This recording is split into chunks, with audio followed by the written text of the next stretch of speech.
Hi, hello. Today is December 27th, 2024, and I am 10 years on testosterone. And in February, I will be 10 years post top surgery, which, big 1-0. I remember turning 10 years old, and it's like, wow, double digits. And it still feels the same way.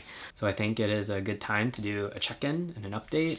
A lot has happened in 10 years in my personal life and things aside from transitioning and stuff. And if you want to know about it, you can follow me on Instagram. I'm much more active there, and we're not going to go too in depth. But before we talk about all the physical, medical changes and stuff, I would just like to say that I still firmly believe that being able to medically transition and have access to medical care to affirm my gender saved my life, for sure. I began my medical transition as a minor, and in doing so, I also began my social transition as a minor too.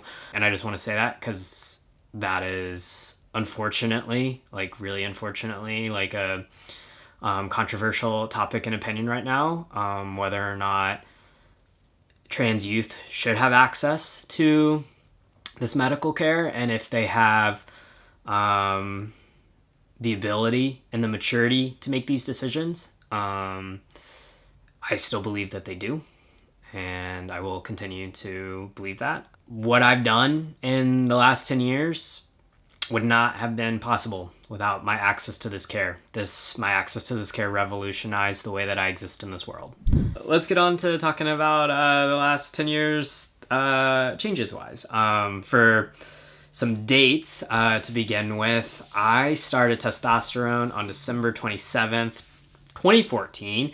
The same time, I also went on hormone blockers. That was a recommendation from my doctor to do both at the same time to help with the transition of the dominant hormone in my body. So arguably it wouldn't be as much of a shock to my system.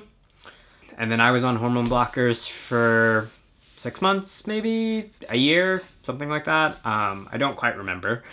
I had top surgery February 18th, 2015. I'll do a more in-depth video around that date, specifically about that procedure. Kind of the other major date is that I just got really bad acne, as a lot of people often do going on testosterone.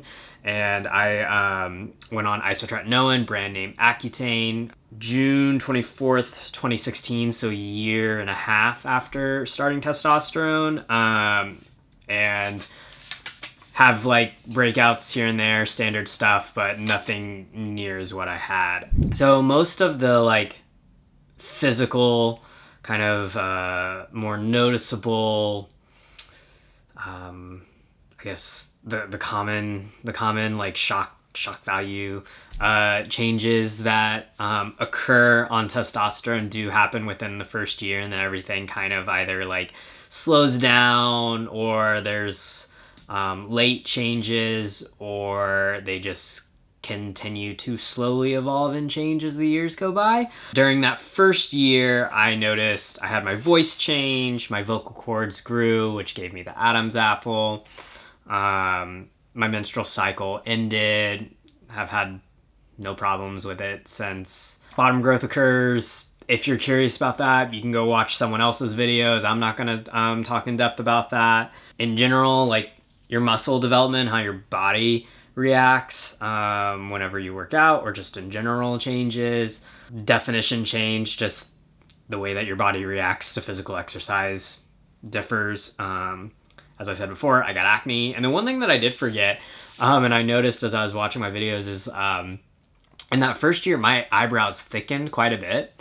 And this is what they look like. And then overall, just the immediate kind of alleviation of my gender dysphoria, and the change in my emotional state. That was a major change that happened in the first year as well. Around 2 years, what I noticed between year 1 and 2 was I just had an increase in hair growth, wherever hair would grow on my body. So leg hair, I think my arm hair, maybe a little bit more facial hair growth. But that was really kind of it for what occurred in years 1 and 2. Year 3 is when I started seeing those kind of like late stage changes start to occur, namely the fat redistribution. And I saw it in my face because in general I was a very like petite person. I had a very like slim and straight build to begin with. I wasn't curvy, so I didn't necessarily have like a whole bunch of fat or shape to my hips, which is where people will also see change. But I really noticed it in my face. Hair growth is just becoming more noticeable, particularly in my facial hair, and then also my happy trail. I was getting more hair on my stomach. And then from years 3 to 5, just more continuation of what happened in year 3. More prominent fat redistribution. My face slimmed out. I lost my like baby cheeks, my chubby cheeks. My hairline started to change. It became a little bit more noticeably like cut and shaped. And then what's occurred in the last like 5 years, around year 7, the major thing that I noticed was my hair loss. My hair was like thinning really bad. You can see through the scalp, and it was kind of hard to tell, like, had it always been this way, or am I losing hair? And so I returned home from a trip and went to my doctor and was like, I need help with my hair. If I go on a lower dose of tea, would that like help it? I don't want to like completely stop tea, but I'm really concerned about my hair and how it affects. And she's like, no, it's kind of one of those things that'll continue to go. But I did start finasteride, which is a medication that is supposed to help prevent hair loss. So I began that, and then I started topical minoxidil. The place that I noticed the loss the most is right here, and I still apply minoxidil there. It's, again, consistently inconsistent, which is not the way it should be. You're going to see better results if you use it consistently. But since I've been on those two for the last 3 years, I have noticed and felt a lot more confident in my hair. It's felt a lot thicker. It's seemed more filled out. Because that was something that I'm like, didn't want to lose. I'm not ready for that yet. And then kind of the latest thing in the last year as well is just the continued growth of facial hair. So it's slowly filling out my chin, and then slowly coming in lower and lower on the sideburns into the chin, maybe connecting one day. But that was kind of like the biggest change this past year is I have facial hair, more of it, which is cool. Yeah, I mean, it's like, I feel like these updates aren't that exciting anymore, because they're just, things that happen. And it's more of like surprises because I'm getting things that I didn't necessarily know I would get. But they're not as like, again, not like those shock value changes and stuff. In general, I have very little gender dysphoria. I feel good. Sometimes I do have gender dysphoria. I know I manage it. I deal with it. It's still very much the same feelings that I had, that I talk about in my 5 years on T video. Still navigating that. I don't think phalloplasty is necessarily in my immediate future. Still holding it in the back of my mind as an option and stuff, but it's not something that I'm actively pursuing. There's been a lot of like interesting emotional changes that have occurred, and I think a lot of that comes with maturity, starting this at 16 and then now being 26 and just growing as a person in general. I've found that how I refer and think of myself has fluctuated. Like I still identify on the masculine spectrum, and I don't necessarily feel non-binary, but there are a lot of times when I don't feel like a trans man either.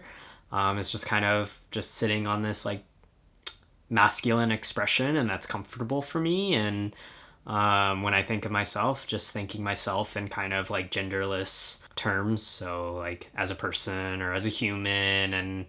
And again, like my understanding and like personal relationship to the identity and the non-binary communities, it doesn't feel like I'm in that. So it's interesting. There was a time when I just got tired of like having to think about it, which is a privilege.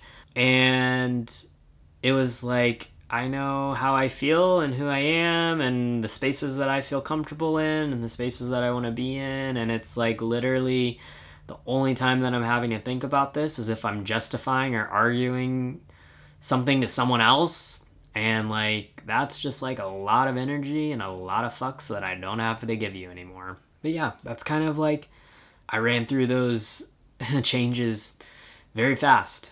But there's just like not much new to report on. I've been doing the thing for 10 years and I'm gonna still do the thing. Something else that I've been just thinking of is like the dependency and navigating the dependency of being on like a medication, but also just like feeling okay with it works for me right now and that may change and we'll cross that bridge when we get to it, right? But like let's just continue focusing where we are now and like why rock the boat if we're sailing along and chugging steady and the sunrise and the sunset and the views are beautiful, right?